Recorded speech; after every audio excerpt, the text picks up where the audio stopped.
Hello student, welcome back our YouTube channel science beta. তো প্রিয় ছাত্রছাত্রীরা, আজকে আমি তোমাদের সঙ্গে ক্লাস 12 ফিজিক্সের পরমাণু বা অ্যাটমস এই চ্যাপ্টারের 6 নম্বর পাঠেতে খুবই গুরুত্বপূর্ণ টপিক আলোচনা করব। সেটা হচ্ছে কি এক্স রে, নিরবিচ্ছিন্ন বর্ণালী, বিচ্ছিন্ন বর্ণালী, বৈশিষ্ট্যমূলক বর্ণালী। তারপর দেখে নাও মোজলের সূত্র গুরুত্বটা কী, অর্থাৎ যতটুকু অংশ বাকি আছে আজকের পাঠে পুরো কমপ্লিট করে দেওয়ার চেষ্টা করব। এবং যতটুকু অংশ আজ পড়াবো ততটুকু অংশ সবথেকে সহজ এবং সরল করে তোমাদের বোঝানোর চেষ্টা করব। সেই জন্য ভিডিওটি খুবই গুরুত্বপূর্ণ হবে, কোথায় স্কিপ না করে প্রথম থেকে একদম শেষ পর্যন্ত দেখবে। আর যদি তোমরা নতুন থাকো অবশ্যই সায়েন্স বিটা চ্যানেল সাবস্ক্রাইব করবে এবং পাশে থাকা বেল আইকন প্রেস করবে। ভিডিওতে একটা লাইক দেবে আর বন্ধুদের সঙ্গে বেশি করে শেয়ার করবে। দেখে নাও তোমাদের পার্ট 5 অর্থাৎ 5 নম্বর পার্টেতে অলরেডি আমি এক্স রশ্মি সম্পর্কে বেসিক আলোচনা করেছিলাম। আজকে কিছুটা ডিসকাস করার পর তারপর আমরা মজুলের আলোচনা করবো, অর্থাৎ যতটুকু এক্স রে বাকি আছে আলোচনা করার সেটা আলোচনা করে দেবো। আমরা আগে বেসিকটা জেনে নিই, এক্স রে কীভাবে উৎপন্ন হয়।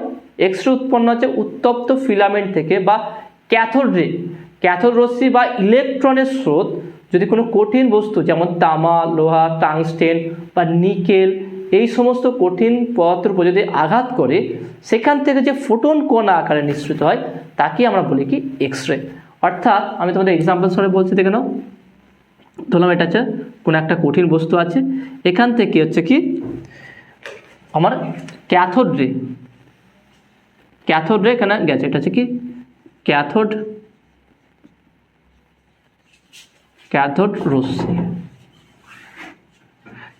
রশ্মি বা ইলেকট্রনের স্রোত। ওকে, ক্যাথোড রশ্মি বা ইলেকট্রনের স্রোত,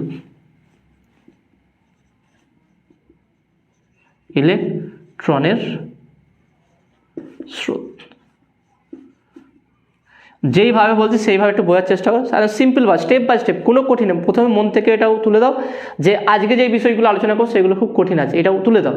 ভাববে যে যেগুলো আলোচনা সেগুলো খুবই সহজ, মোটামুটি একবার দেখলে বুঝলে মনোযোগ সহকারে যদি আমি দেখি তাহলে খুব সহজে ব্যাপারটা বুঝতে পেরে যাবো। ওকে, তাহলে এই বিশ্বাসটা রেখে ভিডিওতে দেখবে, তাহলে দেখবে কোনো সমস্যা হবে না। তাহলে উচ্চ গতিশক্তি সম্পন্ন ইলেকট্রনের স্রোত বা ক্যাথোড রশ্মি যদি কোনো কঠিন বস্তুতে আঘাত করার পর এখান থেকে কি হচ্ছে ফোটন কণা নিঃসৃত হয়, অদৃশ্য ফোটন কণা নিঃসৃত হয়, যাকে বলা হচ্ছে কি এক্স রে বা এক্স রশ্মি নির্গত হচ্ছে। এইভাবে এক্স রশ্মি উৎপন্ন হয়। তার মানে যেই ইলেকট্রনের স্রোতটাকে কঠিন বস্তুকে আঘাত করে তার শক্তি কি হচ্ছে উচ্চ গতিশক্তি, অর্থাৎ উচ্চ শক্তি সম্পন্ন হয়। উদাহরণস্বরূপ আছে তোমাদের বইয়ে এটা আছে, দেখবে যদি আমরা 35 কিলো ইলেকট্রন ভোল্ট শক্তি সম্পন্ন 35 কিলো ইলেকট্রন ভোল্ট গতিশক্তি সম্পন্ন যদি আমি ইলেকট্রন স্রোত গিয়ে কোনো এখানে যে মলি বডি নাম, ওকে,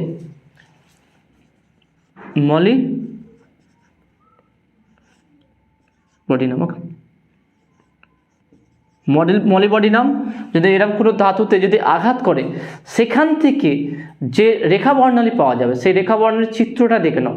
রেখা বর্ণালীর চিত্রটা কেমন হবে যদি লেখাচিত্র অঙ্কন করা যায়, দেখবে লেখাচিত্রটা হবে তোমাদের বইয়ে এটা দেওয়া আছে, দেখবে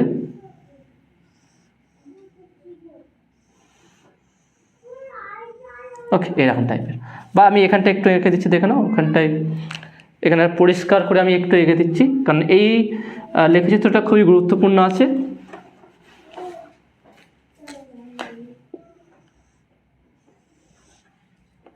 ধরলাম এইভাবে,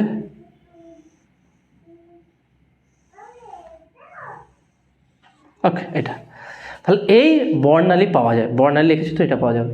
অর্থাৎ 35 কিলো ইলেকট্রন ভোল্ট, কেইভি মানে কিলো ইলেকট্রন ভোল্ট গতিশক্তি সম্পন্ন বা শক্তি সম্পন্ন ক্যাথোড রশ্মি বা ইলেকট্রনের স্রোত যদি মলিবডিনামে গিয়ে আঘাত করে সেখান থেকে যে এক্স রশ্মি পাওয়া যায় সেই এক্স রশ্মি নিয়ে যদি আমরা একটা বর্ণালী গঠন করি এবং লেখচিত্র অঙ্কন করি, সেই লেখচিত্র দেখা যাবে এরকম লেখচিত্র হবে। এই লেখচিত্রটা বা এই বর্ণালীটি দুটি বর্ণালী নিয়ে গঠিত হয়েছে। একটা হচ্ছে কি, এক নম্বর হচ্ছে কি নিরবিচ্ছিন্ন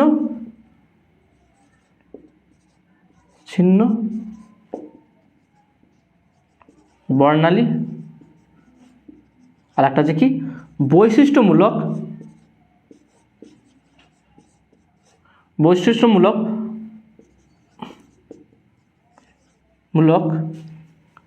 এক্স রশ্মি বা একে বলা হয় কি রেখা বর্ণালী। রেখা বর্ণালী।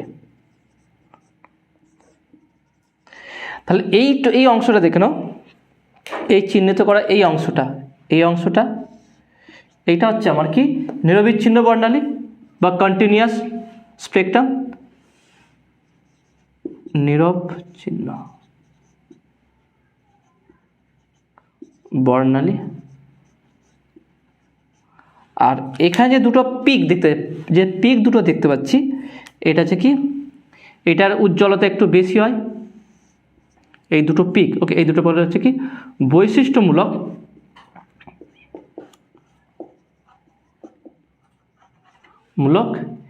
এক্স রশ্মি। ওকে, এই দুটো রশ্মি। তা দেখে নাও, তার মানে তাহলে আমরা কি যে আলোচনা সেটা ব্যাপারটা কি ব্যাপারটা কনক্লুড করে নাও। এইখানটায় অনেকজনের ডাউট থাকে, আমি সেই জন্য আর একটু সহজ করে বলে দিতে দেখে নাও, একদম গল্প আকারে ব্যাপারটা বুঝে নাও। আমরা তাহলে এখান থেকে কী বুঝলাম, যে ইলেকট্রনের স্রোত বা ক্যাথোড রশ্মি উচ্চ গতিশক্তি সম্পন্ন নিয়ে যদি মলিবডিনামে বা নিকেল, টাংস্টেন, তামা এই জাতীয় কঠিন বস্তু থেকে আঘাত করে, তা সেই আঘাতের পর সেখান থেকে ওই গতিশক্তি ফোটন করার শক্তিতে রূপান্তরিত যাবে এবং তার শক্তি হবে h-nu। এখানে যে ফোটন করার শক্তি h-nu, এইটা আমি পার্ট 5 আলোচনা করেছিলাম। শক্তিটা কত হচ্ছে সেখান থেকে ল্যামডা বা তরঙ্গ দৈর্ঘ্য বের করেছিলাম, সফট এক্সরে, হার্ড এক্সরে সেগুলো ডিসকাস করেছিলাম। তো এখানে আমি বুঝলাম যে ক্যাথোডে যদি গিয়ে কোনো কঠিন বস্তু আঘাত করে সেখান থেকে কী হয়, একটা অদৃশ্য ফোটন কণা নিঃসৃত হয়, সেটাকে আমরা এক্সরে বলছি। এবং এই এক্সরে আমরা এক্সাম্পল সহ যদি 35 কিলো ইলেকট্রন ভোল্ট গতিশক্তি সম্পন্ন বা শক্তি সম্পন্ন যদি ইলেকট্রনের স্রোত মলিবডিনামে আঘাত করার পর সেখান থেকে যে এক্স রশ্মি নির্গত হবে, সেই এক্স রশ্মি নিয়ে যে বর্ণালী গঠিত হবে, যে লেখচিত্র হবে, সেই লেখচিত্র হচ্ছে কি এইটা। ওকে, এবং এই লেখচিত্রটি হচ্ছে দুটি লেখচিত্রের উপরিপাতের ফলে সৃষ্টি হয়েছে। এই লেখচিত্রটি দুরকম বর্ণালীর উপরিপাতের ফলে সৃষ্টি হয়েছে। ভালো করে বুঝুন, দুটি বর্ণালীর উপরিপাতের ফলে সৃষ্টি হয়েছে। তা দুটি বর্ণালী কি, প্রথম বর্ণালীটা হচ্ছে কি নিরবিচ্ছিন্ন বর্ণালী, এই বর্ণালী, আর একটা হচ্ছে কি বৈশিষ্ট্যমূলক এক্স রশ্মি বা এক্স বর্ণালী বা রেখা বর্ণালী। এই দুটোর বর্ণালী পরস্পর ওভারল্যাপ করার পরে যে লেখচিত্র পাই সেইটা হচ্ছে এটা। অর্থাৎ এখানে যে অংশগুলো দেখতে পাচ্ছ এইগুলো হচ্ছে কি নিরবিচ্ছিন্ন বর্ণালী, আর এখানে যে দুটো পিক ভ্যালু দেখা যাচ্ছে, অর্থাৎ এটা হচ্ছে তীব্রতা, এটা তীব্রতার তরঙ্গ দৈর্ঘ্য যদি করি, তোমাদের বই ছবি আছে দেখে নাও, এই দুটো পিক হবে কি, এটা হচ্ছে কি বৈশিষ্ট্যমূলক এক্স রশ্মি। এটাকে আমরা বলবো কি কে আলফা, এটা হচ্ছে কি কে বিটা, এটা হচ্ছে কে আলফা কে বিটা।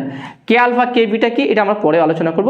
তাহলে এতটুকু বুঝে নাও, তাহলে 35 কিলো ইলেকট্রন ভোল্টের যদি ইলেকট্রনের স্রোত যদি মলিবডিনামে আঘাত করে, সেখান থেকে যে বর্ণালী হবে সেই বর্ণালীগুলো যেটা আমরা লেখচিত্র অঙ্কন করি সেটা এটা হবে। আর এখানে যে এই লেখচিত্র যে উৎপন্ন, যে দুটি একটা বর্ণালীর ফলে এই লেখচিত্র উৎপন্ন হয়নি, দুটি বর্ণালীর উপরিপাতের ফলে যে লেখচিত্র আমরা পাই সেই লেখচিত্র হচ্ছে এইটা।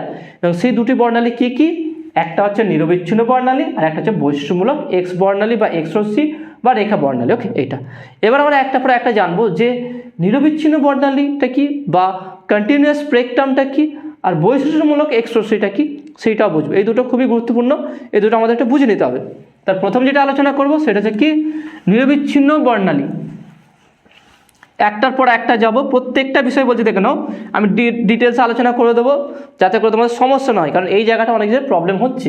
তা দেখে নাও, প্রথমটা হচ্ছে কি নিরবিচ্ছিন্ন বর্ণালী।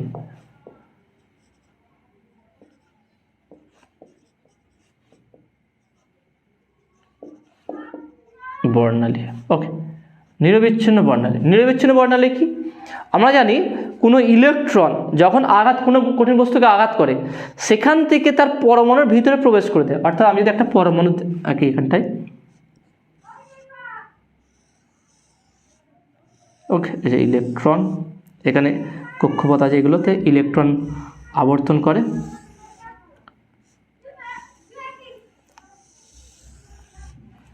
তাহলে দেখে নাও, ধরলাম একটা ইলেকট্রন K0 গতি শক্তি সম্পূর্ণ নিয়ে এই পরমাণুতে বা এই কঠিন মলিবডিনামে আঘাত করেছে। আঘাত করার পর তার ভিতরে যদি গতিশক্তি খুব উচ্চ গতিশক্তি সম্পন্ন হয়, তাহলে ভিতরে ওই পদার্থের বা কঠিন বস্তুর ভিতরে প্রবেশ করবে, অর্থাৎ তার পরমাণুর ভিতরে প্রবেশ করার চেষ্টা করবে।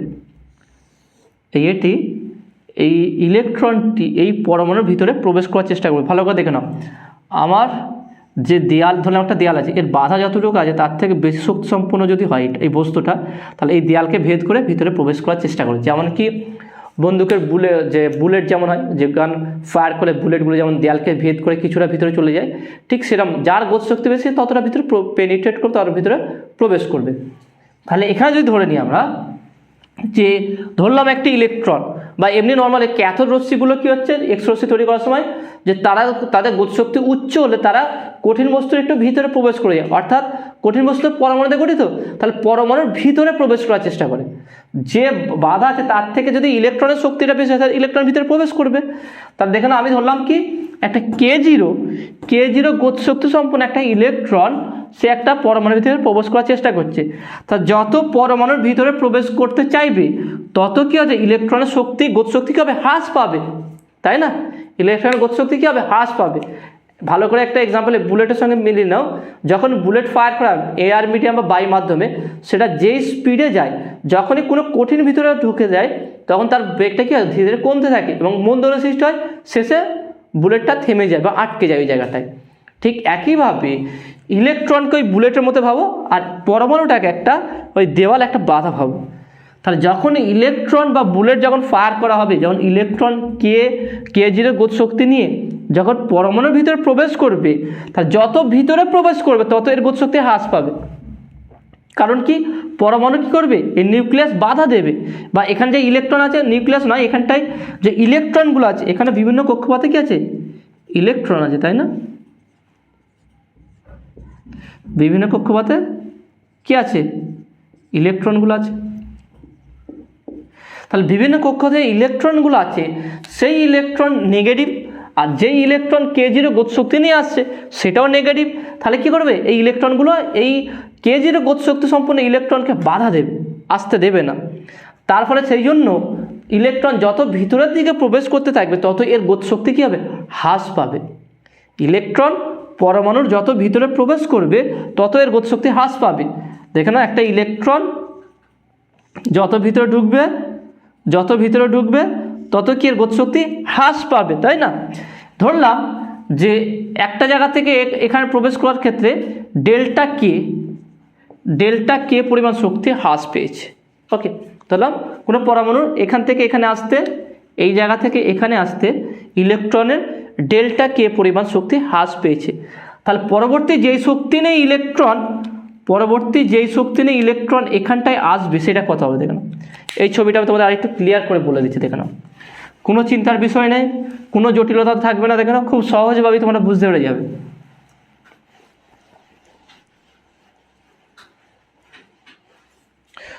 কোনো চিন্তার বিষয় নেই, ভালো করে মনোযোগ সহকারে বোঝার চেষ্টা করো।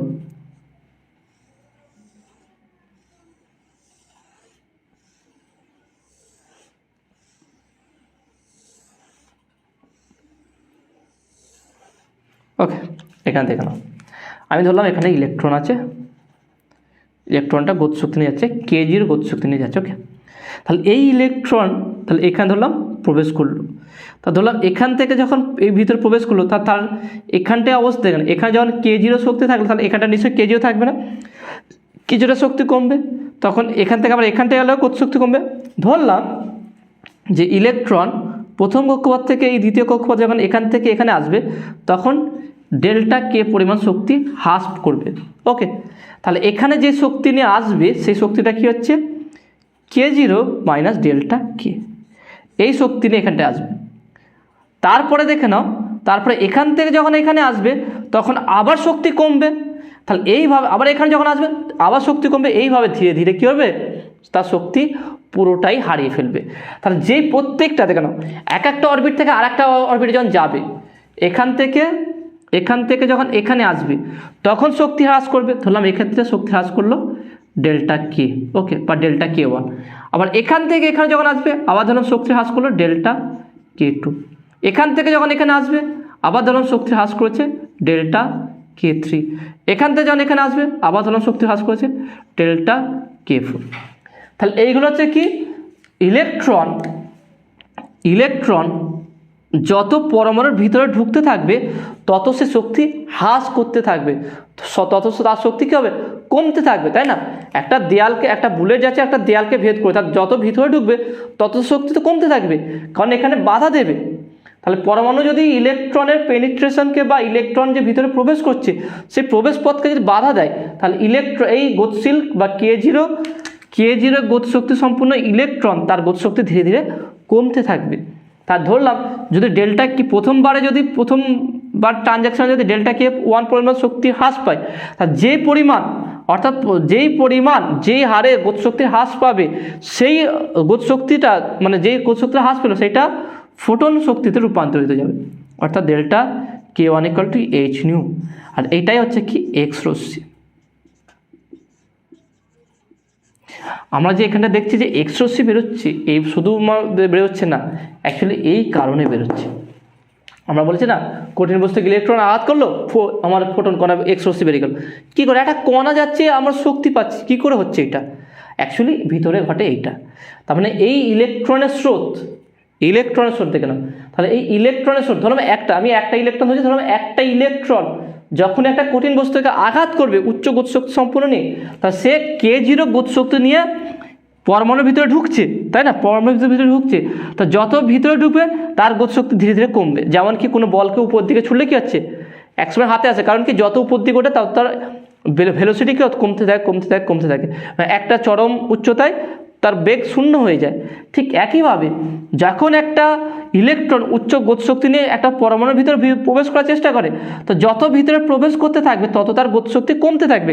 আর প্রত্যেকবারে যখন গতিশক্তি কমবে, যেই পরিমাণ শক্তি কমে যাচ্ছে, অর্থাৎ যেই পরিমাণ গতিশক্তি হ্রাস পাচ্ছে, সেই হ্রাস পাওয়া শক্তিটাই অ্যাকচুয়ালি ফোটন কণা আকারে বেরিয়ে আসছে, এবং সেইটাকে আমরা এক্স রে রশ্মি বলছি। ব্যাপারটা ভালো করে মিলিয়ে নাও, পুরো ক্যালকুলেশন, ম্যাথের মতো পুরো ক্যালকুলেশন দেখে নাও। ইলেকট্রন উচ্চ গতিশক্তি সম্পন্ন যাচ্ছে, পরমাণুর ভিতরে প্রবেশ করছে, তা যত ভিতরে প্রবেশ করছে তত তার শক্তি হ্রাস পাচ্ছে। যেই পরিমাণ প্রত্যেকটা স্তর বাই স্তর, প্রত্যেকটা অরবিট বাই অরবিট যেই পরিমাণ শক্তি হ্রাস পাচ্ছে, সেই হ্রাস পাওয়া শক্তিটাই অ্যাকচুয়ালি ফোটন কণাতে রূপান্তরিত হয়ে যাচ্ছে।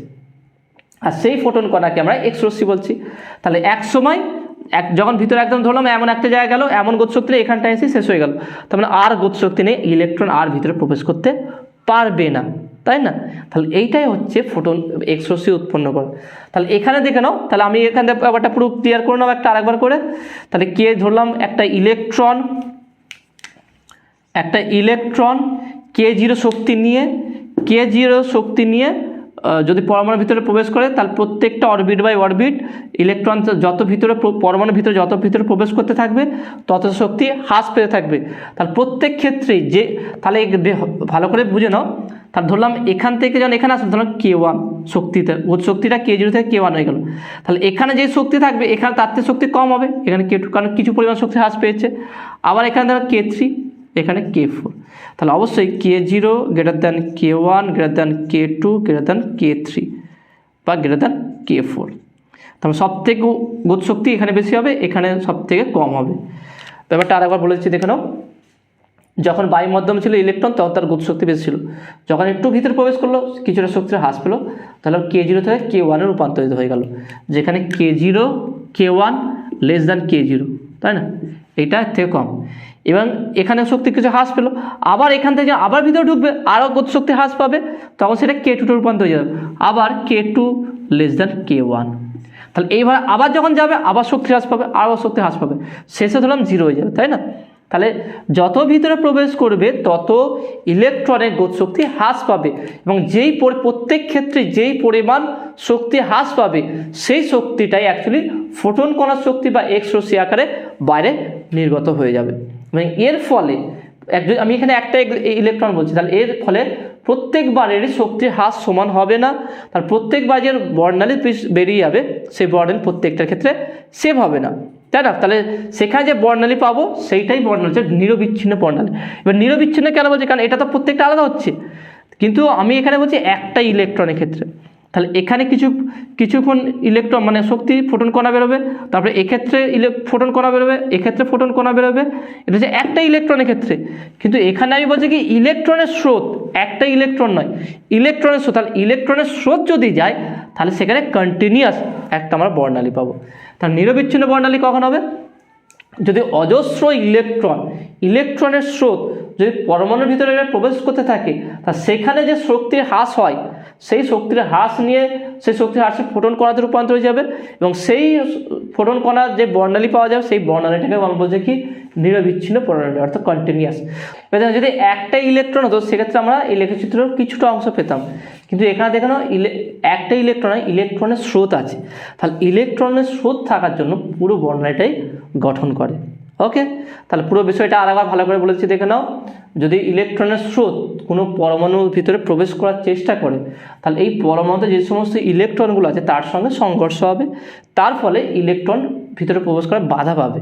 তাহলে প্রত্যেকবারই এই সংঘর্ষ করার পর যখন ভিতরে প্রবেশ করবে তখন তার গতিশক্তি হ্রাস পাবে, তারপরে আবার সংঘর্ষ হবে, আবার শক্তি হ্রাস পাবে, আবার সংঘর্ষ হবে, আবার শক্তি হ্রাস পাবে। অর্থাৎ ইলেকট্রন পরমাণু যত ভিতরে প্রবেশ করার চেষ্টা করবে তত তার ধাপে ধাপে শক্তি হ্রাস পাবে, এবং যেই পরিমাণ শক্তির হ্রাস পাবে সেই পরিমাণ শক্তিটাই ফোটন কণা শক্তি রূপান্তর হয়ে যায়, অর্থাৎ এক্স রশ্মি।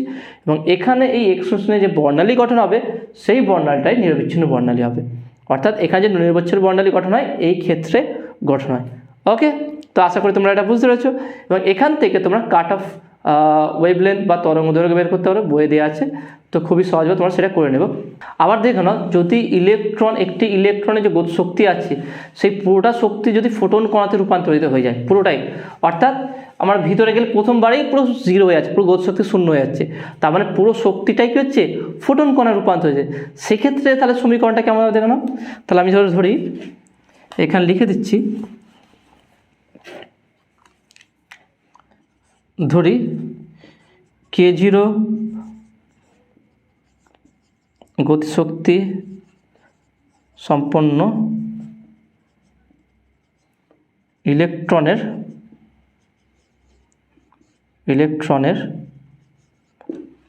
পুরো শক্তিটাই ফোটন কণাতে রূপান্তর হয়ে গেলে,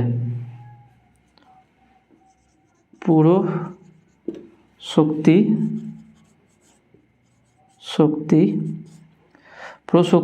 আমি লিখি, পুরো শক্তিটাই ফোটন কণায় রূপান্তর হলে তাহলে কী হবে দেখে নাও, k0 গতিশক্তি এটা হয়ে গেছে h নিউ। তাহলে h নিউকে বলতে পারি কি k0 ইকুয়াল টু hc/ল্যামডা মিনিমাম। এটা ল্যামডা মিনিমাম বললাম কেন, কারণ কি এখানে পুরো শক্তিটাই হারিয়ে গেছে, আমরা কি হচ্ছে ধীরে ধীরে শক্তি হ্রাস পাচ্ছিল, তাই না? তারপর যেই পরিমাণ শক্তি হ্রাস পাচ্ছে সেইটাই কি হচ্ছে ফোটন কণাতে রূপান্তর হয়ে গেল। কিন্তু যদি k0 গতিশক্তি সম্পূর্ণ ইলেকট্রনটি প্রথমবারই পুরো যদি জিরো হয়ে যায়, অর্থাৎ প্রথমবারই পুরোটাই ইলেকট্রনের সাথে সংঘর্ষ হলো, এই ইলেকট্রন আসলো, এই কক্ষপথে ইলেকট্রনের সাথে সংঘর্ষে পুরো শক্তিটাই ভ্যানিশ হয়ে গেল, অর্থাৎ পুরো শক্তিটা শেষ হয়ে গেল। তাহলে এই শক্তিটা কিসে রূপান্তর হয়ে গেছে? ফোটন কণায়। এটাকে বলা হয় কি পুরো গতিশক্তিটাই হচ্ছে কি ফোটন কণায় রূপান্তরিত হয়ে গেল। যদি ফোটন কণায় রূপান্তরিত হয়ে যায় তাহলে সেক্ষেত্রে যে তরঙ্গ দৈর্ঘ্য হবে, তরঙ্গ দৈর্ঘ্যটা খুবই কম হবে আর এই শক্তিটা খুব বেশি হবে। অর্থাৎ k0 পরিমাণ শক্তি যদি প্রথমবারই আমার ভ্যানিশ হয়ে যায় বা ফোটন কণায় রূপান্তর হয়ে যায়, সেই ফোটন কণার শক্তিটা অনেক বেশি হবে এইসবের তুলনায়। তাহলে সেই ফোটন কণার শক্তি যদি বেশি হয়ে যায় তাহলে অবশ্যই তরঙ্গ দৈর্ঘ্য কম হবে, কারণ আমরা জানি তরঙ্গ দৈর্ঘ্য আর শক্তি পরস্পর ব্যস্তানুপাতিক হয়।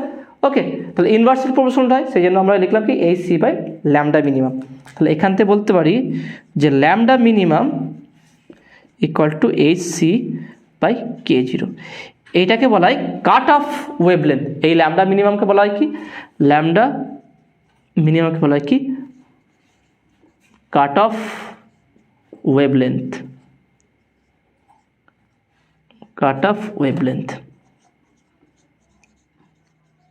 GTH, ওকে, কাট অফ ওয়েভলেন্থ, ওকে, বা কাট অফ তরঙ্গ দৈর্ঘ্য।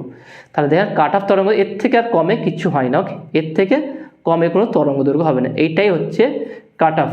তাহলে দেখে নাও, যদি কোনো ইলেকট্রন উচ্চ গতিশক্তি নিয়ে প্রথমবারই সংঘর্ষে, অর্থাৎ প্রথম সংঘর্ষতেই যদি পুরো শক্তিটাই শেষ হয়ে যায়, অর্থাৎ পুরো শক্তিটাই শেষ হয়ে যায় মানে হচ্ছে ফোটন কণায় রূপান্তরিত হয়ে যায়, তো সেই ফোটন কণার শক্তি সর্বোচ্চ হবে।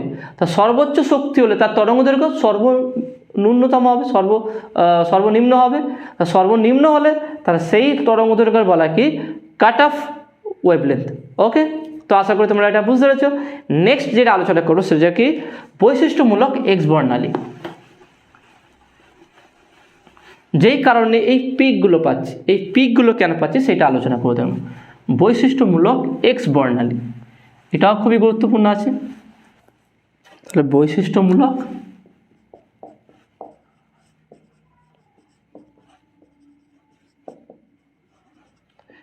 এক্স বর্ণালী, তাহলে বৈশিষ্ট্যমূলক এক্স বর্ণালী জিনিসটা কি? ওকে, আমি এখানে ইলেকট্রনের বিভিন্ন স্তরকে আমি এইভাবে ভাঙছি, দেখে নাও। তাহলে এটা হচ্ছে নিউক্লিয়াস, আর অরবিটগুলোকে কক্ষপথগুলো আমি এইভাবে দেখাচ্ছি, দেখে নাও।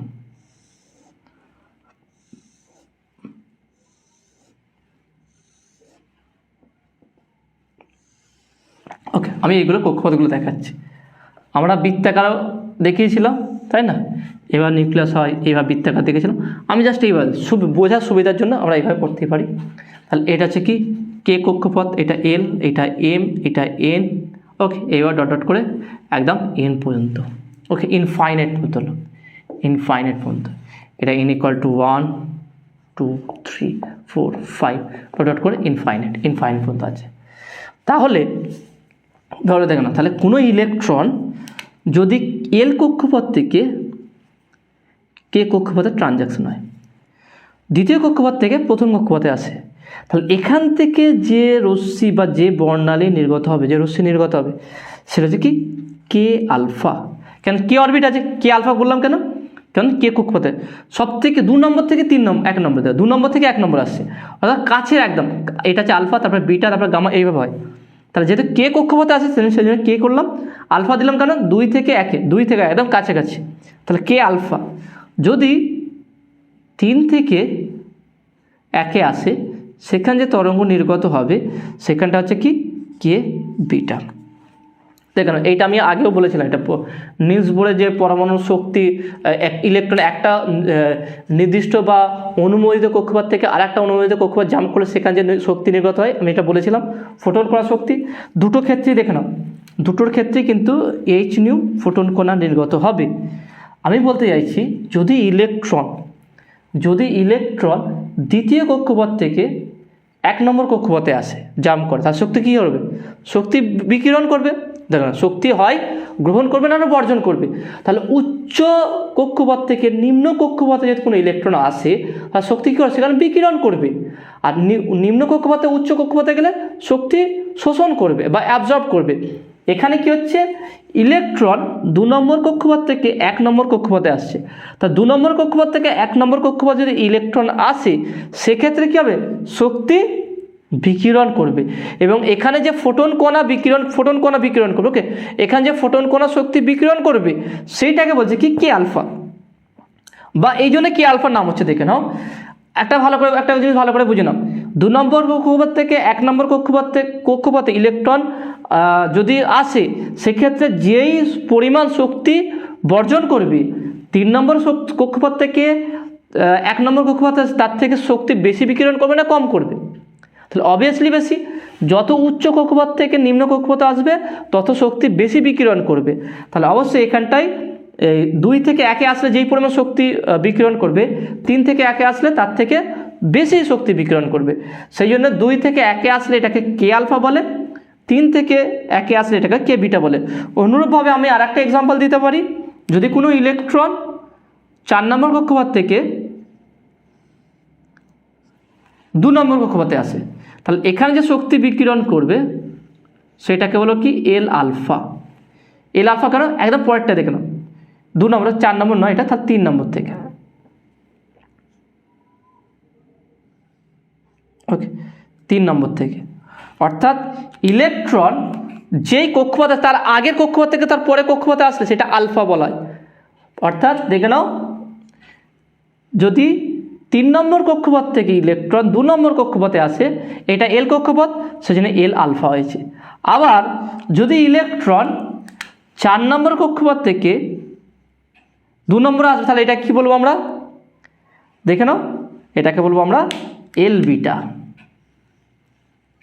এল বিটা সহজ হিসাব, কোনো কঠিন নেই। এইটা তোমাদের হয়তো জটিল মনে হয়, কঠিন মনে হয়, কিন্তু মন থেকে সবসময় ভাববে খুব সহজ। ওকে, ইজি ব্যাপার একদম। বুঝলে, আমি যদি বুঝতে পেরে যাই খুব সহজে, তাহলে আমার কাছে সহজ হয়ে যাবে। তো বোঝার চেষ্টা করবে যে না খুব টাফ, ওই স্যার বলেছেন, ওই ভালো ছেলেরা বলেছে, ফার্স্ট বয়েস বলেছে, সেকেন্ড বয় বলেছে, ওরা খুব ভালো পারে, ওদের কাছে যদি কঠিন হয় তাহলে আমার কাছেও তো কঠিন হবে, আমি আর বুঝতে পারবো, আমি তো থার্ড, আমি তো লাস্ট হয়, আমি তো বেকার ছিলাম, অত পড়াশোনা ভালো নয়। এই চিন্তা ভাবনাটাই সব থেকে ভুল। সেজন্য এরকম চিন্তা ভাবনা একদম করবে না। তুমি ভাববে যে যেইটা ক্লাস হচ্ছে, যেটা বোঝাচ্ছে, সেটা আমি বুঝতে পারছি কি না, আমি বুঝতে পারলে ব্যাস এটাই আমার জন্য যথেষ্ট। যে কোনোভাবে হোক, যে কোনোভাবে হোক, যার কাছে ভাবে হোক, তুমি মেন তোমার টার্গেট হচ্ছে বুঝতে হবে আমাকে যে কোনো প্রকারে। তুমি বুঝতে পারলে, কে ফার্স্ট বয় বুঝতে পারলো না, কে সেকেন্ড বয় বুঝতে পারলো না, কে ভালো ছেলে বুঝতে পারলো না, কোনো যায় আসে না, তুমি বুঝতে পারছো কিনা এইটা হচ্ছে গুরুত্বপূর্ণ। সেজন্য তাদের কথায় বেশি চিন্তা ভাবনা করবে না, নিজের দিকে বেশি খেয়াল রাখবে যে তুমি নিজে বুঝতে পারছো কিনা, নিজের খবরটা বেশি রাখবে অন্য কারোর খবর রাখার থেকে। ওকে, অন্যজনের বেশি খবর রাখলে তোমার অবস্থা মন খারাপ হয়ে যাবে, অনেক কিছু সমস্যা আসবে। সেজন্য নিজের খবরটা একটু ভালো করে রাখার চেষ্টা করবে। নিজে কতটা এগিয়ে গেছো, নিজে কতটা ভালো করে বুঝতে পারছো, নিজে ভালোভাবে কতটা কমপ্লিট করতে পারছো, নিজে কতটা এক্সামে যে তৈরি হতে পারছো, এক্সামের জন্য তৈরি হতে গেলে কী কী লাগবে সেগুলো কতটা অ্যারেঞ্জ করতে পারছো, এই বিষয়টা বেশি ভাববে। অমুক ছেলেরা পারছে না, অমুক এটা স্টুডেন্টরা পারছে না, আমি কী করে পারবো, এই ঝামেলায় একদম যেও না। এই ঝামেলায় গেলে, এই ট্র্যাপে যদি ফেসে যাও, সেখান থেকে বেরিয়ে আসা খুব কষ্টকর। তুমি ব্রেনই হলেও তোমার জন্য খুব কষ্টকর হয়ে যাবে এটা। সেজন্য বারবার বলছি, এই সমস্ত ঝামেলা থেকে বেরিয়ে আসো, সিম্পল ফ্রেশ মাইন্ড রাখো, পরিষ্কার নিট অ্যান্ড ক্লিন চিন্তাভাবনা রাখো। তা দেখে নাও, তাহলে একইভাবে দেখে নাও, যদি 2 নম্বর থেকে যেই কক্ষপথে ইলেকট্রন আসছে তার আগের যদি কক্ষপথ থেকে ইলেকট্রন আসে, অর্থাৎ 2 থেকে 1-এ আসলে কে আলফা, যেহেতু কে কক্ষপথে, আমার যেই কক্ষপথে আছে সেই লেটার দিয়ে লিখবো। তাহলে 2 থেকে 1 নম্বর কক্ষপথে কে কক্ষপথে ইলেকট্রন আসলে সেটাকে কে আলফা বলো। 3 থেকে 1-এ আসলে কে বিটা, 4 থেকে আসলে কে গামা। এইভাবে অনুরূপভাবে বলছি, এটা যদি 3 থেকে 2-এ আসে এল আলফা, 4 থেকে 2-এ আসলে এল বিটা, এইভাবে। ওকে, তাহলে এখানে দেখে নাও কার শক্তি বেশি হবে, দেখে নাও। এবার দেখো, আমরা জানি কি ই প্রপোর্শনাল টু 1/λ। ওকে, যার শক্তি বেশি তার তরঙ্গ দৈর্ঘ্য কম, আর যার তরঙ্গ দৈর্ঘ্য কম, যার তরঙ্গ দৈর্ঘ্য বেশি তার শক্তি কম। তাহলে দেখে নাও, সব থেকে বিভিন্ন দিকে সব থেকে ন্যূনতম শক্তি ব্যয় করবে বা শক্তি বিকিরণ করবে কোন ক্ষেত্রে, দেখে নাও। আমরা লিমন শ্রেণী, বামার শ্রেণী, প্যাশন শ্রেণী অনেক কিছু দেখেছি, আলোচনা করেছিলাম। সর্বন্যূনতম শক্তি ইলেকট্রন ট্রানজাকশনের ক্ষেত্রে, অর্থাৎ একটা কক্ষপথ থেকে আরেকটা কক্ষপথে ইলেকট্রন যে জাম্প করে, এই জাম্প করার ক্ষেত্রে সবথেকে মিনিমাম এনার্জি বিকিরণ করবে কোন ক্ষেত্রে, ইমিটেট করবে কখন, যখন ইলেকট্রন 2 নম্বর কক্ষপথ থেকে 1 নম্বর কক্ষপথে আসবে। এইটা হচ্ছে সর্বথেকে ন্যূনতম শক্তি বিকিরণ করবে। এই জায়গাটা ভালো করে মনে রাখবে, এই জায়গাটা হচ্ছে কি সবথেকে ন্যূনতম শক্তি বিকিরণ করবে। অর্থাৎ কোনো ইলেকট্রন যদি 2 নম্বর কক্ষপথ থেকে 1 নম্বর কক্ষপথে জাম্প করে, সেখানে যে শক্তি বিকিরণ হবে সেই শক্তিটা হচ্ছে সর্বনিম্ন হবে। ওকে, সর্বোচ্চ শক্তি কখন হবে, যখন ইলেকট্রন যখন অসীম থেকে 1 নম্বর কক্ষপথে আসবে, সেখানে যে ম্যাক্সিমাম এনার্জি বিকিরণ করবে, ম্যাক্সিমাম এনার্জি ইমিট করবে। ওকে, তাহলে এটা মিনিমাম এনার্জি। তাহলে এনার্জি যদি মিনিমাম হয়, তাহলে তরঙ্গ দৈর্ঘ্য কী হবে বা ওয়েভলেন্থ ম্যাক্সিমাম হবে। তাহলে এক্ষেত্রে wavelength lambda maximum, lambda maximum মানে কি, এর উজ্জ্বল ভাবটা সব থেকে বেশি হবে, এর তীব্রতা সব থেকে বেশি হবে। তাহলে এটা তীব্রতা যদি হয়, তীব্রতা বা প্রাবল্য, আমরা যদি এটাকে প্রাবল্য বলি, আপেক্ষিক প্রাবল্য।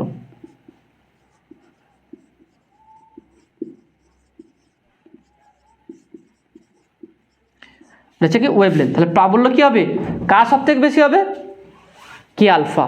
তাহলে এখানটায় ছবির একটু ভুল আছে, এটা হচ্ছে কি, এইটা কে বিটা হবে, এইটা কে আলফা।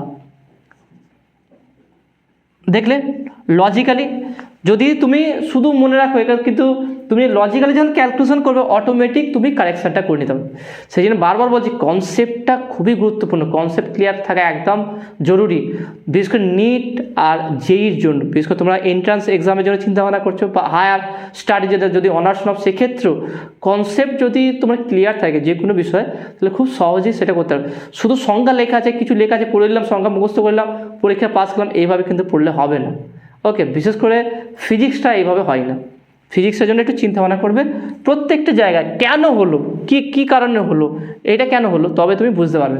তাহলে দেখে নাও, তাহলে এই ক্ষেত্রে যে শক্তি বিকিরণ হবে কে আলফার শক্তিটা সর্বনিম্ন হবে, তারপর সর্বনিম্ন যে শক্তি হবে তাহলে এটা কি তরঙ্গ দৈর্ঘ্য কি ম্যাক্সিমাম হবে। তাহলে এখানে যে দুটো পিক দেখালাম, তীব্রতা আপেক্ষিক প্রাবল্যতার, তাহলে কার প্রাবল্য বেশি হবে? কে আলফার। কে আলফা যে ল্যামডা আলফা হবে তার প্রাবল্য সবথেকে বেশি হবে। তারপরে কি আছে কি কে বিটা, তাহলে এর তুলনায় এটা কম হবে, সেই জন্য এটা কম হয়েছে। ওকে, তাহলে এইটা যে পিক ভালো পাওয়া গেছে, অর্থাৎ নর্মালি এইটা হচ্ছে একটা বর্ণালী আর এইটা একটা বর্ণালী, দুটো বর্ণালীকে পাঞ্চ করা হয়েছে বা উপরিপাত করা হয়েছে। তাহলে এই যে দুটো জায়গা দেখা গেছে, এটা কি জন্য? যখন ইলেকট্রন এখান থেকে দেখে নাও, অর্থাৎ যদি কোনো ইলেকট্রন 2 নম্বর কক্ষপথ থেকে 1 নম্বর কক্ষপথে জাম্প করে, সেখানে শক্তি নির্গত হবে, সেটা কি কে আলফা। এটা কেন হবে? এটা এই হচ্ছে এক্স রশ্মির কারণে, অর্থাৎ ইলেকট্রন উচ্চ গতি শক্তি সম্পন্ন, যেটা বললাম ক্যাথোড রে বা ইলেকট্রনের স্রোত যখন কোনো পরমাণুর ভিতরে প্রবেশ করে, তার সেটা শুধু বাইরের ইলেকট্রনের উপর সংঘর্ষ হয় না, সেই সংঘর্ষের পরে যে প্রভাব, যে বাইরের ইলেকট্রনের সঙ্গে যেমন একদম ভিতরে একদম গ্রাউন্ড অরবিট আছে, অরবিটের কিছু আঘাত করতে আসে না, তার আগেই ইলেকট্রনের শক্তি শেষ হয়ে যায়। কিন্তু যে বাইরে ইলেকট্রন কক্ষপথের সঙ্গে যেই সংঘর্ষ হচ্ছে, তার প্রভাবটা কিন্তু ভিতরেও থাকে। তাহলে কোনো কারণে, তাহলে এখানে ব্যাপারটা দেখে নাও, ধরলাম এটা হচ্ছে কি আমার নিউক্লিয়াস, এটা হচ্ছে কক্ষপথ। ওকে, তাহলে ইলেকট্রন উচ্চ গতিশক্তি সম্পন্ন ইলেকট্রন যখন পরমাণুর ভিতরে প্রবেশ করার চেষ্টা করার পর বা পরমাণুর ভিতরে যখন প্রবেশ করে, তার সেখানে বিভিন্ন ইলেকট্রনের সঙ্গে সংঘর্ষ হয়। সংঘর্ষ হওয়ার ফলে কী হচ্ছে, এখানে ভিতরের যে ইলেকট্রনগুলো আছে এই গতিশক্তি সম্পন্ন ইলেকট্রন দ্বারা প্রভাবিত হয়। তাহলে কোনো কারণে যদি এখান থেকে প্রথম কক্ষপথ থেকে, তাহলে এখানে একটা ইলেকট্রন আছে আর প্রথম কক্ষপথে একটা ইলেকট্রন নেই, তা যদি প্রথম কক্ষপথে একটা ইলেকট্রন না থাকে, যদি ইলেকট্রনের মিসিং হয়ে যায়, তাহলে কি করবে? হয় দ্বিতীয় কক্ষপথ থেকে ইলেকট্রন প্রথম কক্ষপথে আসবে, নাহলে তৃতীয় কক্ষপথ থেকে ইলেকট্রন প্রথম কক্ষপথে আসবে, তাই না? ভালো, এটা ট্রানজ্যাকশনটা কখন হয়? যখন ইলেকট্রনের মিসিং হয়, ইলেকট্রন ঘাটতি হয়। আর ইলেকট্রনের ঘাটতি কখন হবে? যদি বাইরে থেকে কোনো এনার্জি দেওয়া হয়, তাই তো, ওখান থেকে হয়তো কোনো শক্তিতে তুলে নেওয়া হলো। তাহলে যদি কোনো উচ্চ গতিশক্তি সম্পন্ন ইলেকট্রন বা ইলেকট্রনের স্রোত কোনো পরমাণুর সাথে আঘাত করে প্রথম কক্ষপথ থেকে কোনো ইলেকট্রনকে আঘাত করে ওখান থেকে যদি একটা ইলেকট্রনকে বের করে দেয়, তাহলে প্রথম কক্ষপথে একটা ইলেকট্রনের মিসিং হয়, ইলেকট্রনের একটা ঘাটতি হয়। সেই ইলেকট্রনের ঘাটতি পূরণ করার জন্য তার পাশের কক্ষপথ, অর্থাৎ 2 নম্বর কক্ষপথ থেকে ইলেকট্রন 1 নম্বর কক্ষপথ চলে আসতে পারে, বা 3 নম্বর কক্ষপথ থেকে ইলেকট্রন 1 নম্বর কক্ষপথে চলে আসতে পারে। যদি ইলেকট্রন 2 নম্বর কক্ষপথ থেকে 1 নম্বর কক্ষপথে চলে আসে, তাহলে এক্ষেত্রে যে শক্তি বিকিরণ করবে সেটা হচ্ছে কি কে আলফা। আর যদি এইটা না হয়, এইটা যদি হয় 3 নম্বর কক্ষপথ থেকে ইলেকট্রন প্রথম কক্ষপথে চলে আসে, তাহলে এক্ষেত্রে যে শক্তি বিকিরণ করবে সেটা হচ্ছে কি কে বিটা। এবং এই কে আলফা কে বিটাই হচ্ছে এই বৈশিষ্ট্যমূলক এক্স বর্ণালী বা এক্স রশ্মির লেখচিত্র, অর্থাৎ কে বিটা আর কে আলফা। ওকে, তাহলে কেন হচ্ছে সেটা বলে দিলাম। আর এটা কি কারণে হয়? অ্যাকচুয়ালি কে আলফা কে বিটা হলে এটা কি হচ্ছে, কোনটা ম্যাক্সিমাম কোনটা মিনিমাম, সেটা এখান থেকে বললাম। আর এটা কেন ঘটে সেটা বললাম এক্স রশ্মির কারণে। তাহলে যখন আমরা একটা এক্স রশ্মি বর্ণালী বা এক্স রশ্মি উৎপন্ন করতে চাই, তখন উচ্চ গতিশক্তি সম্পন্ন ক্যাথোড রশ্মি বা ইলেকট্রনের স্রোত একটা কঠিন বস্তু দ্বারা আঘাত করা হয়। তাহলে কঠিন বস্তু থেকে যখনই ইলেকট্রন স্রোত গিয়ে আঘাত করে, তার মানে হচ্ছে কি ইলেকট্রন অ্যাকচুয়ালি পরমাণুর ভিতরে প্রবেশ করার চেষ্টা করছে। তাহলে পরমাণুর ভিতরে যখন প্রবেশ করবে, তার পরমাণুর ভিতরে বিভিন্ন ইলেকট্রন থাকে, সেই ইলেকট্রনের সাথে সংঘর্ষ হবে। তাহলে এই সংঘর্ষ ফলে পরমাণুর ভিতরে যে ইলেকট্রনগুলো আছে, সেই ইলেকট্রনগুলো প্রভাবিত হবে। তাহলে এই কোনো একটা কারণে যদি প্রথম কক্ষপথ থেকে একটা ইলেকট্রন বিচ্ছিন্ন হয়ে যায়, বেরিয়ে যায়, তাহলে প্রথম কক্ষপথে একটা ইলেকট্রনের ঘাটতি থাকবে। তা সেই ঘাটতিটা কে পূরণ করবে? তার পাশের কক্ষপথ থেকে ইলেকট্রন এসে পূরণ করবে। অর্থাৎ তার পাশের 2 নম্বর কক্ষপথ থেকে ইলেকট্রন 1 নম্বর কক্ষপথে যদি চলে আসে, তার খালি জায়গাটা শূন্যস্থানে পূরণ করার জন্য, তা সেক্ষেত্রে কে আলফা রশ্মি নির্গত হবে বা কে আলফা শক্তি সম্পূর্ণ রশ্মি নির্গত, ফোটন কণ নির্গত হবে। বা এটা না হয় যদি 3 নম্বর কক্ষপথ থেকে ইলেকট্রন 1 নম্বর কক্ষপথে চলে আসে, সেক্ষেত্রে কে বিটার শক্তি নির্গত হবে। মানে এই শক্তি তরঙ্গ দৈর্ঘ্য যেটা আমি লেখচিত্র অঙ্কন করি সেটা যে কে বিটা কে আলফা এইটা হবে। এবং এই যে পিক ভ্যালু দেখাচ্ছে এদেরকে বলা হয় কি বৈশিষ্ট্যমূলক এক্সবর্নালি। ওকে, তো আশা করি তোমরা এটা বুঝতে পেরেছো। তা দেখো না, আজকে যতটুকু আলোচনা করলাম তোমাদের কাছে কতটা গুরুত্বপূর্ণ মনে হয়েছে সেটা তোমরা অবশ্যই কমেন্টে বলবে। তো আজকে শেষ করার চেষ্টা করেছিলাম, কিন্তু আর একটু বাকি আছে, ওটা শেষ হবে না, ওটা গুরুত্বপূর্ণ বিষয় আছে, বিশেষ করে মজুলের সূত্রটা। তো এটা লাস্ট আর একটা পার্ট করবো, অর্থাৎ পার্ট 7 আসবে। পার্ট 7-এ পুরো লাস্ট ওটা আলোচনা করে দেবো এবং কিছু গুরুত্বপূর্ণ প্রশ্ন ডিসকাস করে দেবো। তাহলে আজকে যে আলোচনা করলাম সেটা তোমরা কেমন লাগলো সেটা কমেন্টে বলবে, কোনো ডাউট থাকলে সেটা তোমরা কমেন্টে জানাবে, কোনো জায়গায় বুঝতে সমস্যা হলে সেটা কমেন্টে বলবে। নতুন থাকলে অবশ্যই সায়েন্স বিটা চ্যানেল সাবস্ক্রাইব করবে এবং পাশে থাকা বেল আইকনে প্রেস করবে, ভিডিওতে একটা লাইক দেবে এবং বন্ধুদের সঙ্গে বেশি করে শেয়ার করবে। তো দেখা হবে নেক্সট ভিডিওয়। Have a nice day.